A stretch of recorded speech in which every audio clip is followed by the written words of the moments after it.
अगर उस देश में मनुष्यता का आधा हिस्सा अपने को नीचा मानता हो और आधा हिस्सा अपने को ऊंचा मानता हो, तो उस देश में विकास नहीं हो सकता। और बड़े मजे की बात है कि जिस देश में स्त्री अपने को नीचा मान ले, उस देश में पुरुष कभी ऊंचा नहीं हो सकता, क्योंकि सब पुरुषों को स्त्री से ही जन्म लेना पड़ता है। और जिस मुल्क में मां दीन हो, उस मुल्क में बेटे बहुत गौरवशाली नहीं हो सकते। यह असंभव है।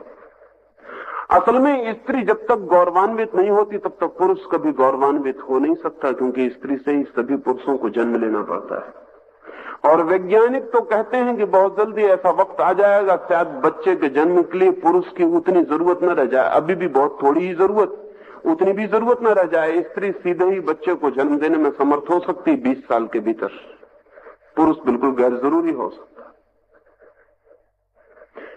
लेकिन स्त्री की दीनता हमने स्वीकार कर ली, पुरुषों ने स्वीकार कर ली, ये तो समझ में आता है। स्त्रियों ने भी स्वीकार कर ली। वे भी मन के भीतर इस बात को मान के राजी हो गई कि कहीं पुरुष से वे कुछ कम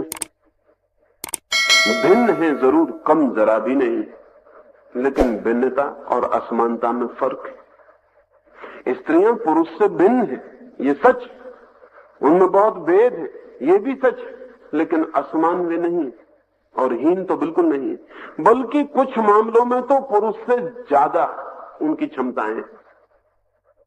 जैसे ये बहुत आश्चर्य की बात है कि स्त्रियों को आमतौर से हम समझते हैं कि वे शरीर से कमजोर, ये थोड़ी दूर तक सच है। स्त्रियां पुरुष के मुकाबले शरीर से एक अर्थ में कमजोर हैं कि उनके पास मस्कुलर पावर, मसल्स की ताकत नहीं है।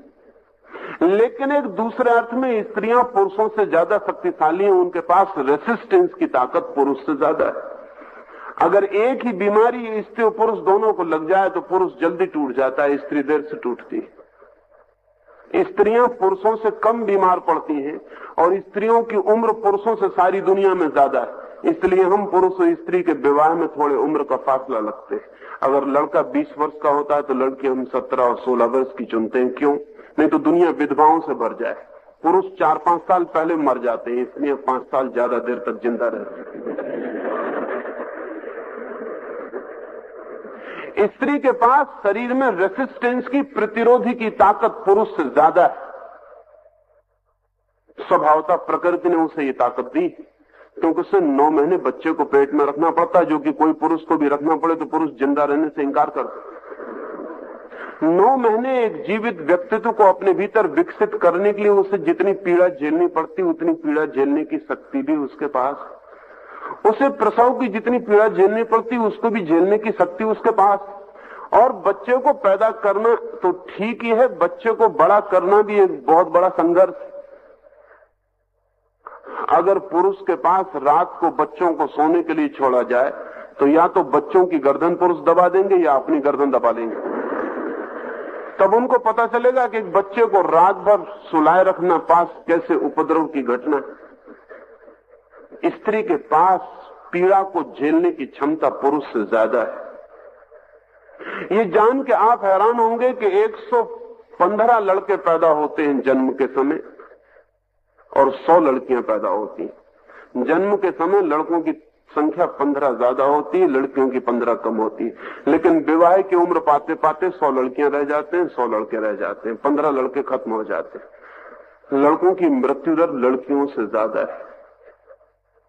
इसलिए प्रकृति को 15 लड़के ज्यादा पैदा करने पड़ते, क्योंकि शादी की उम्र तक 15 लड़के तो जा चुके होंगे। एक दृष्टि से पुरुष ताकतवर है क्योंकि उसके पास मस्कुलर ताकत है, वो ज्यादा बड़ा पत्थर उठा सकता है। लेकिन दूसरे अर्थों में पुरुष कमजोर है, वो ज्यादा बड़ी पीड़ा नहीं झेल सकता।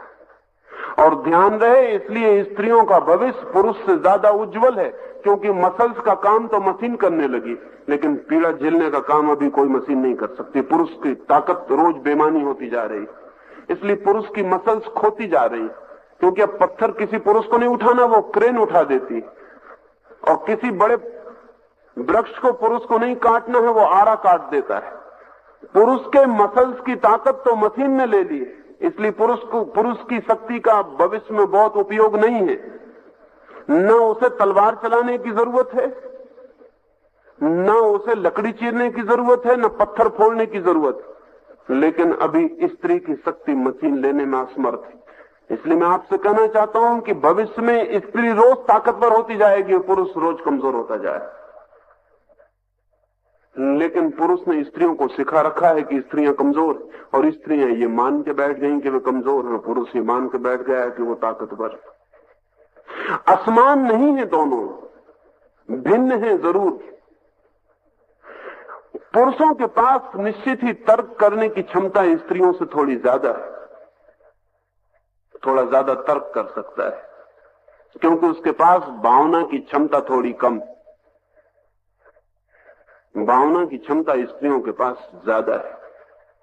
वे ज्यादा प्रेम कर सकती हैं, ज्यादा संवेदनशील हो सकती हैं, ज्यादा अनुभूतिपूर्ण हो सकती हैं।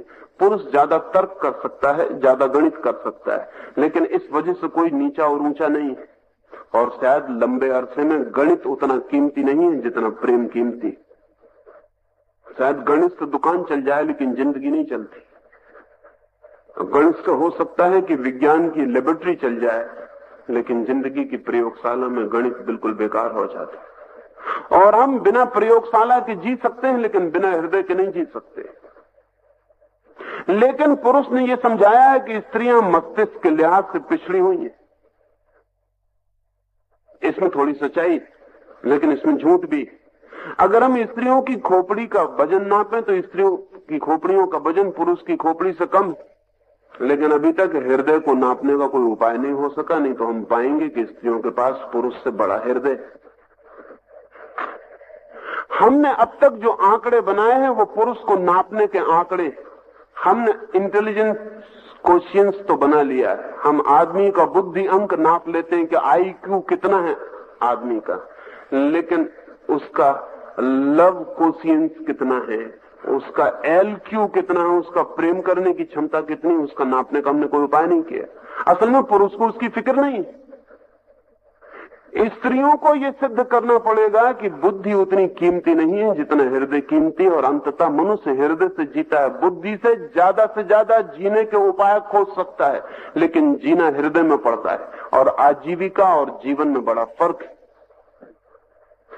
दुकान चलाना जीवन का साधन खोजना है, हिसाब लगाना जीवन का साधन खोजना है, मकान बनाना जीवन का साधन खोजना है।